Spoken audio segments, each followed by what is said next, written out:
Companies हैं बहुत बड़ी, इनका ये जॉइंट वेंचर है और इन्होंने रेलवे के साथ ये एग्रीमेंट साइन किया। इस पर काफ़ी लंबी महीनों की बातचीत हुई है, आपको पता ही होगा सारी बात का। पिछली बार काम हो गया था तो होते होते बीच में एक आध चीज़ कम थी, वो भी अब आ गई है इसके अंदर। तो पाकिस्तान रेलवे ये समझती है कि अब ये एक विन विन सिचुएशन है और रेलवेज़ की रिक्वायरमेंट भी इसमें अल्हम्दुलिल्लाह पूरी हो गई है। इसकी तफसीलात आप लेना चाहें तो आपको मिल जाएंगी, हर तरह की तफसील दस्तयाब है, क्या था और अब क्या है वो मैं अपने मुंह से नहीं आपको सुनाऊंगा। तो जो जो इसमें नुक्ते थे और जो जो नुक्ते दूर करने वाले थे और जो जो रुकावटें थी और जहाँ जहाँ कोई गांठ लगी हुई थी वो सारी गांठें खोली हैं और उसको रास्ते को साफ़ करके तो ये हमारे अफसरान की टीम ने और नोरिंको और इजी वे इनकी जो कंपनीज़ हैं इन्होंने भी बड़ा कोऑपरेट किया है रेलवेज़ के साथ। और अब ये हम समझते हैं कि इसका बेनिफिट जो है वो पाकिस्तान रेलवेज़ को खासा होगा। ये एक ऐसा काम है जिसकी अरसे से ज़रूरत थी, तो हम इसको आसानी के लिए राब्ता एप्लीकेशन कह सकते हैं। ये BOT मोड में चलेगा, 12 साल इसकी टाइमलाइन है। तो BOT का मतलब है कि टोटल इन्वेस्टमेंट इन्हीं की होगी और इसका मतलब यह है कि कोई भी पैसेंजर अपने सफ़र को पहले से प्लान कर पाएगा अपने घर में बैठ के। ना सिर्फ वो अपनी सीट्स का कर सकेगा, रेलवे टिकट का, बल्कि टैक्सी, होटल बुकिंग, खाने का ऑर्डर, हर चीज़ इस एप्लीकेशन के ज़रिए होगी। दूसरी तरफ जो रेलवे की इनकम है उसका भी मुकम्मल रिकॉर्ड अब आ जाएगा और उसमें रेलवे की असेसमेंट है कि अब हम कोई पैनी भी लूज़ नहीं करेंगे और हमारी नज़रों से कुछ भी ओझल नहीं रहेगा। ये हमारे ख़्याल में बेस्ट अवेलेबल IT सॉल्यूशन है, यानी जो पैसेंजर फैसिलिटेशन भी करेगा, टिकट बुकिंग, टैक्सी की बुकिंग, खाना किस किस्म का खाना है, कहाँ से खाना है और किस होटल में वो ठहरना चाहते हैं, किस शहर में, हर चीज़ इसमें मौजूद होगी। और साथ ही रेलवे की जो इनकम्स हैं टिकटिंग के ज़रिए उसका टोटल रिकॉर्ड अब ये IT सॉल्यूशन के ज़रिए हमारे पास मौजूद होगा। इसके ज़रिए बात पार्सल की बुकिंग और ट्रैकिंग भी हो सकेगी। तो जो लोग पार्सल्स भेजते हैं रेलवे के ज़रिए वो अपने आप को सिक्योर फील करेंगे, बुकिंग भी करा सकेंगे और उसकी ट्रैकिंग भी कर लेंगे। इसी तरह जो ट्रेन ऑपरेशंस है उसकी जो मैनेजमेंट का सिस्टम है वो पहले तो प्राइवेटली चल रहा था, वो इसके ज़रिए हमारा ट्रेन ऑपरेशन मैनेजमेंट सिस्टम तक भी पैसेंजर्स को रसाई होगी। कौन सी ट्रेन किधर है, किस जगह पहुंची है, कितने बजे आएगी, हर चीज़ जो है वो इसके ज़रिए दस्तयाब होगी। इसी तरह कंप्लेंट्स का इंदराज भी इसी ऐप के ज़रिए होगा। अगर कोई इमरजेंसी कॉल होगी तो उसको भी हेडक्वार्टर्स में और जो रेलेवेंट सेक्शन है उनमें भी उसको सुना जा सकेगा। ये सर्विस जो इनको ये जो मिल रही है रेलवेज़ को, ये रेवेन्यू शेयरिंग की बुनियाद पे होगी। इसमें रेलवेज़ को भी जो ये कमाएंगे उसमें से शेयर देंगे, उसकी डिटेल्स भी आगे लिखी हुई हैं। तो ये ERP के बाद जो अब एग्जीक्यूशन के मरहले में है, अब ये जो राब्ता है ये भी एक बड़ा इम्पॉर्टेंट स्टेप है मॉडर्नाइज़ करने के लिए रेलवेज़ के ऑपरेशन। इसके अलावा चंद बातें मैं आपसे ज़रूर करना चाहूँगा रेलवेज़ के हवाले से। एक तो सिब्बी हरनाई सेक्शन है जिसका 90% काम हम मुकम्मल कर गए थे और फिर ये हुआ कि एक तो दिलचस्पी किसी ने नहीं ली बाद में, उसके बाद जो पिछले सैलाब आए तो दोबारा पुश्तों को नुकसान हुआ। वो एरिया है वहाँ सिक्योरिटी के इश्यूज़ हैं। हम शुक्रगुज़ार हैं मुसल्लह अफवाज के और सिक्योरिटी एजेंसीज़ के कि उन्होंने हमें सिक्योरिटी फ्राहम की है और वहाँ पे NLC काम कर रहा है। हमें तवक्को है कि बहुत जल्द हम सिब्बी हरनाई ट्रैक तो मुकम्मल है, उसके साथ जो चेक पोस्ट बननी है उनको मुकम्मल कर लेंगे सिक्योरिटी के मामले को। तो हमारे पास लोकोमोटिव्स भी अवेलेबल हैं और कोचेज़ भी अवेलेबल हैं। हमारा ट्रेन इंशाल्लाह चला देंगे जो कि दहाइयों के बाद वहाँ चलेगी। 4 ज़िले हैं और कोल माइंस का इलाका है और बेस्ट वेजिटेबल वहाँ पे अवेलेबल है। उसका फ़ायदा उन 4 ज़िलों की इकनॉमिक्स को भी होगा और राब्ता भी उन लोगों का आसान हो जाएगा, मुल्क के बाकी हिस्सों से उनकी ज़िंदगी इंशाल्लाह आसान होगी। गवादर में पाकिस्तान रेलवेज़ की काफ़ी जगह मौजूद है।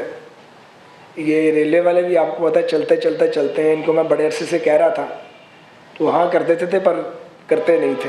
इस बार इनकी मेहरबानी है, अब इन्होंने वहाँ पे अपना सब ऑफिस खोल लिया है अफसरान तैनात कर दिए गए हैं ताकि जो वहाँ पे हमारी जगह है रेलवेज़ की उसको वो प्रोटेक्ट कर सकें और आगे की जो एडवांसमेंट है उसमें वो Gwadar port authority, Gwadar development authority और जो कंपनियां वहाँ काम कर रही हैं उन सब से मिल के मुस्तकबिल के लिए रेलवे के सेटअप पे अपनी पूरी कंट्रीब्यूशन करें। और हमें पल पल की खबर है रेलवेज़ को कि वहाँ क्या हो रहा है, क्योंकि रेलवेज़ के बगैर कोई पोर्ट चल नहीं सकती, ना कामयाब हो सकती।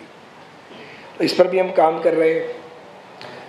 पेंशन और तनख्वाहों में जो देने में दिक्कत आ रही थी उस पर मेरी मिनिस्टर फाइनेंस से बात हुई है, उन्होंने बड़ी मेहरबानी की है और कोई रास्ता निकलेगा। हमने उनसे गुजारिश की है कि हमारा 7 अरब का रेवेन्यू लॉस हो गया फ्लड की वजह से, जब हमारा ऑपरेशन बंद था और इंफ्रास्ट्रक्चर का बहुत लॉस हुआ है, तो हमें तवक्को है कि कुछ ना कुछ हमें मरहलावार या किस्तों में सही लेकिन मिलेगा, उससे आसानी पैदा हो जाएगी। ये जो डिले आ रहा है इनमें अपना सैलरीज़ के अंदर, उस डिले को हम चाहते हैं कि किसी तरह ख़त्म हो या कम से कम मिनिमाइज़ हो जाए, ताकि कुछ हमारे जो साथी काम करते हैं मेहनत कश उनकी ज़िंदगी आसान हो। उसके लिए हम लगे हुए हैं। बात हम कम करते हैं लेकिन हम एफ़र्ट अपनी मुसलसल करते रहते हैं ताकि काम बन जाए। इसी तरह फर्नेस जो हमारी दहाइयों से तबाह हाल थी, वो मार्च के एंड तक तवक्को है कि वो मुकम्मल हो जाएगी और अप्रैल के फर्स्ट वीक में अल्लाह ने चाहा तो वो अपना काम शुरू करेगी। 5-10 दिन ऊपर नीचे 15 दिन हो सकते हैं, लेकिन इससे ज़्यादा इंशाल्लाह नहीं होगा।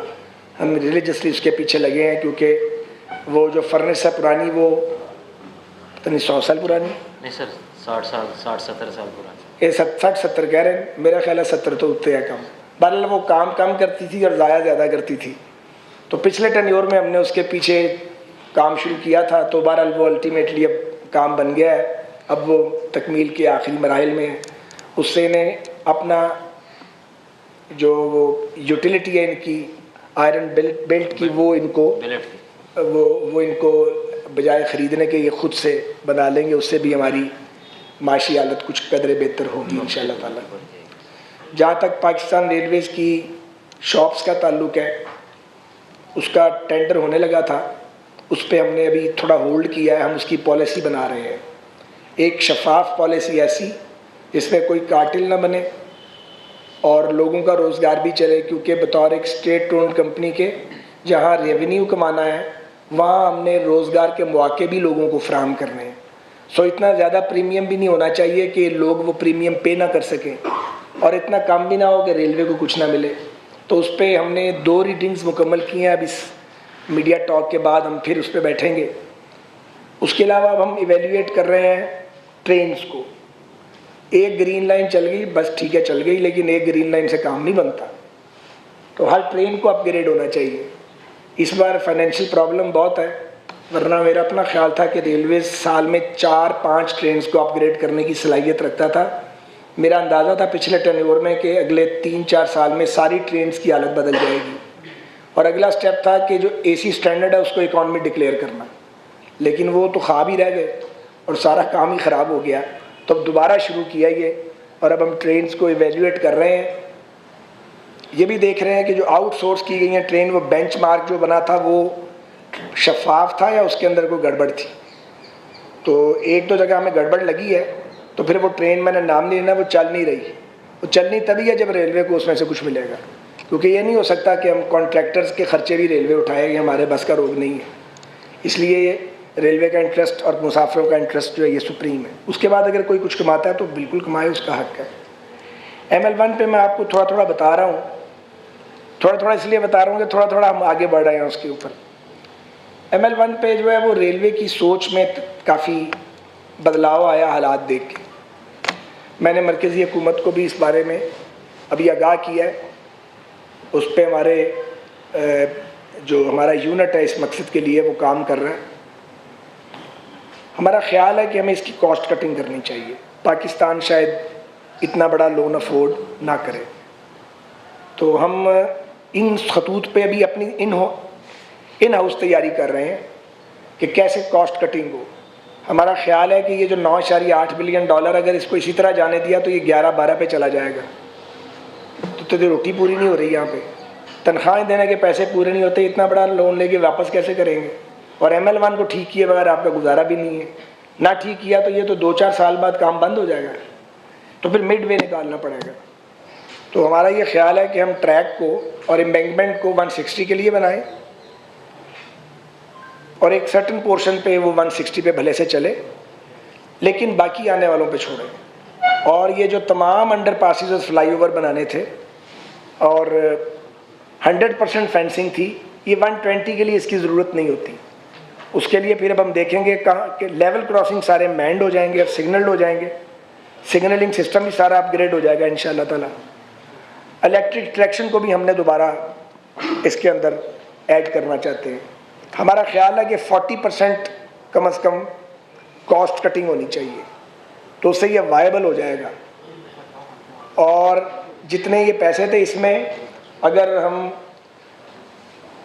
वो complete track rehabilitation CTR plus ये नई टर्म है, तो अगर हम इस तरह का कोई काम कर जाएं तो हमारी जितना ये अमाउंट बन रही है इसमें तीनों लाइनें बन सकती हैं 10-12 बिलियन डॉलर में 1, 2, 3।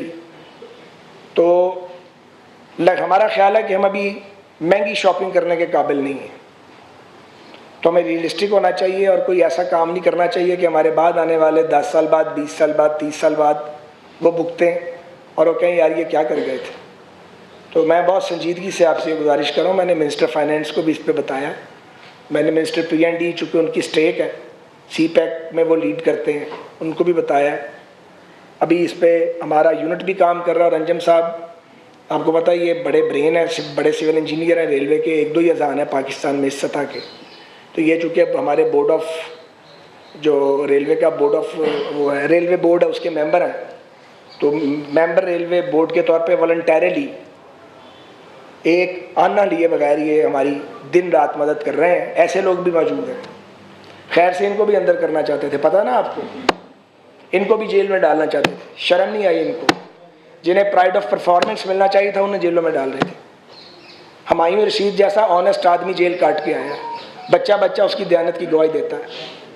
फिर वो इन्हीं के दौर में बाइज्जत बरी हुए हैं, उन्हें हम CPEC के अंदर लेके आए हैं। वो बेहतरीन सिविल इंजीनियर रेलवे के, उनकी कोई दयानत पे और उनकी उस पर कारकर्दगी पे कोई उंगली नहीं उठा सकता अल्हम्दुलिल्लाह। सो हाल अंजम साहब का है। जावेद अनवर साहब को अंदर करना चाहते थे, आपको याद है, फिर इन्हें जलावतनियाँ काटनी पड़ी। आप अंदाज़ा लगाएं, एक आदमी तनख्वाह में सारी ज़िंदगी गुजारे, 20 दिन बाद उसकी तनख्वाह ख़त्म हो जाती है, बेहतरीन काम करे, उसके बाद आप नैब के बाद उस पर बिठा दो उसको बेंच पे, और जो उसने ज़िंदगी में कोई जमा पूंजी है उसको सबको फ्रीज कर दो। ये हुआ यहाँ पे। फिर भी ये रेलवे के अफसर हैं जिनकी हिम्मत है, जो ये फिर लग गए हैं दोबारा पागलों की तरह काम करना शुरू कर दिया। वरना जो इनके साथियों के साथ हुआ है तो ये तो कहें भाई हमने काम नहीं करना, फाइल साइन ही नहीं करनी, मैं क्या कर लूँगा। लेकिन कोई प्यार से, कोई मिन्नत से, कोई तरले से, कोई मोटिवेशन से सब फिर चल पड़े हैं दोबारा।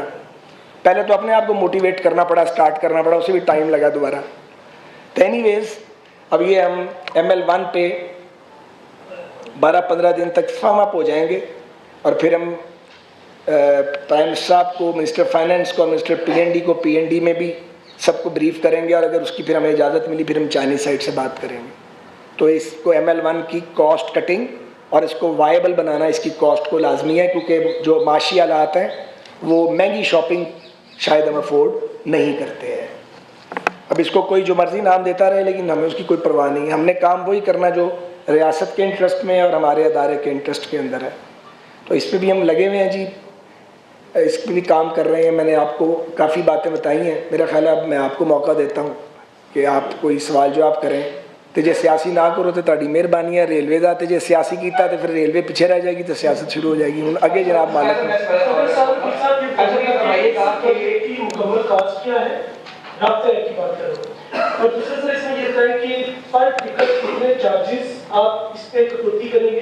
और तीसरा रेलवे की परसेंटेज के हवाले से लास्ट जो मीटिंग हुई थी चाइनीज के साथ, इस मामले में आई थिंक वो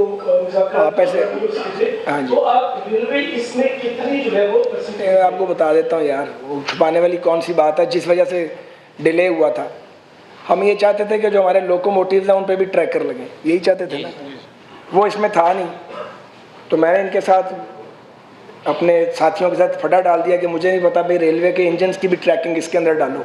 वो अब डल गई है, इनकी मेहरबानी है भाई, सीधी सीधी बात है। अब जो आपने सवाल किया है वो उसकी फिगर्स किसके पास है? उसकी डिटेल्स हमको वो कहाँ बैठे हुए हैं?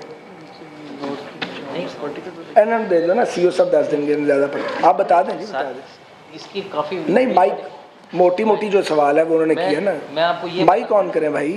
सर माइक सर मैं आपको एक थोड़े से एक्सप्लेन कर दूं कि इसके अंदर मुख्तलिफ स्लैब्स के ऊपर टिकट सेल्स के ऊपर जो हमारे टिकट सेल्स होंगी, पैसेंजर जो हमारे सालाना ट्रैवल करेंगे उसके हिसाब से स्लैब्स मौजूद हैं हमें, और उसके अंदर रेवेन्यू शेयरिंग भी है।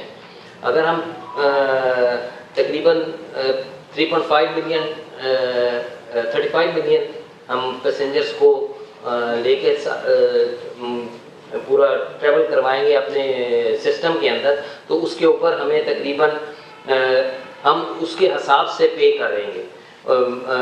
उसके अंदर हमारा रेवेन्यू शेयर्स भी हैं और तकरीबन 9 रुपये से लेकर 7 रुपये तक सलमान साहब खर्चा होगा। सादा ज़बान में बात करते हैं, एक सेकंड ठहर जाएं ज़रा, मैं वजाहत करता हूँ आपको।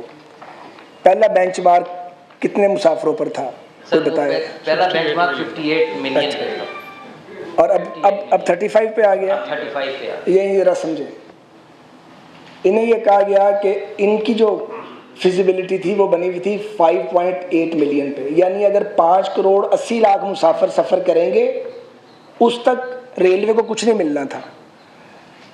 तो 5 करोड़ 80 लाख मुसाफिर तो सफ़र ही नहीं करते, वो फिगर ही गलत थी। मतलब था कि रेलवे को कुछ नहीं मिलना, वो इन्होंने बात की है इनसे। अभी ये आ गया 3 करोड़ 50 लाख पे, यानी 3 करोड़ 50 लाख से ऊपर जाएगा तो रेलवे को शेयर मिलना शुरू हो जाएगा। ऐसे ही है, तो सादा ज़बान में समझाए ना, जो आम आदमी मीडिया पे बैठा हुआ उसको भी समझ आए। 13 से 30% तक बढ़ता जाएगा रेलवे का, 13 से 30। अच्छा, अब आप बताएं कि वो किस तरह बढ़ेगा? हमारा शेयर वज़ीर रेलवे ख्वाजा साद रफ़ीक लाहौर में तकरीब से खिताब कर रहे थे।